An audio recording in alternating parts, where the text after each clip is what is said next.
ಊರು. ಏನು ಹೇಳುವುದು, ಎಲ್ಲ ಪ್ರಜಾವರ್ಗದವರು ಸಂತೋಷದಿಂದ ಇದ್ದಾರೆ.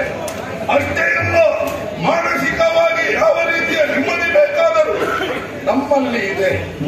ಮನದಿಯಾದಂತಹ ಸುಮುಖಿಯೊಂದಿಗೆ ಸಂತೋಷದ ಜೀವನವನ್ನು ಕಳೆಯುತ್ತಾ ಇದ್ದೇನೆ. ಆದರೆ ಮಕ್ಕಳಿಲ್ಲವೆಂಬಂತಹ ಹೊರಗು ಅದೆಷ್ಟೋ ಕಾಲದಿಂದ ನನ್ನ ಮನದಲ್ಲಿತ್ತು.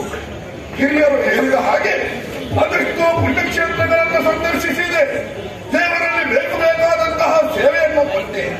ಇಷ್ಟರವರೆಗುವಂತಹ ಭಾಗ್ಯವನ್ನು ದೇವರು ನನ್ನ ಪಾಲಿಗೆ ಕರುಣಿಸಲಿಲ್ಲ. ಸಭೆಗೆ ಒತ್ತೋಲನವನ್ನು ಕೊಟ್ಟಿದ್ದೇನೆ. ಯಾರಂತೆ ಯಾರು ನೀವು?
ನಾವು ಜೀವನ ಮಾಡುತ್ತಾ ಇದ್ದವರು. ಇದುವರೆಗೂ ನಮ್ಮನ್ನು ಕೃಷಿ ಕೈ ಬಿಟ್ಟದ್ದಿಲ್ಲ, ಈಗ ಕೈ ಬಿಟ್ಟಿತ್ತು, ಗತಿ ಇರುವಂತಾಯಿತು. ಹಾಗೆ ಕೃಷಿಯಲ್ಲಿ ಒಳ್ಳೆ ಫಸಲು ಬಂದರೂ ಕೂಡ ಕೈಗೆ ಸಿಕ್ಕದ ಪರಿಸ್ಥಿತಿ ಆಗಿ ಹೋಗಿದೆ.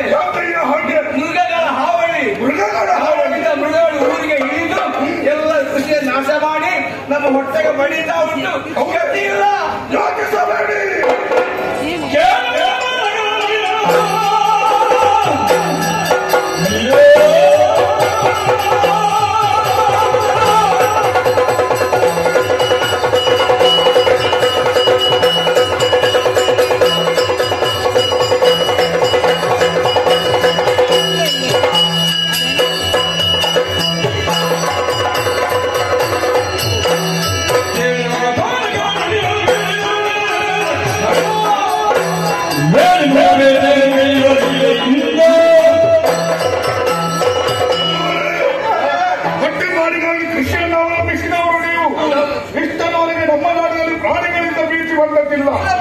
ಆದರೆ ಇಂದಿನ ದಿನ ನೀವು ನಡೆಸಿದಂತಹ ಬೆಳೆಗಳೆಲ್ಲ ಪ್ರಾಣಿಗಳೇ ಹಾಡಿಗಳಗಿದೆ ಎಂದಾದರೆ ಅವುಗಳನ್ನು ಹಾಗೆ ಬಿಡುವುದಲ್ಲ, ಬೇಟೆಯಾಡಿ ಓಡಿಸುವ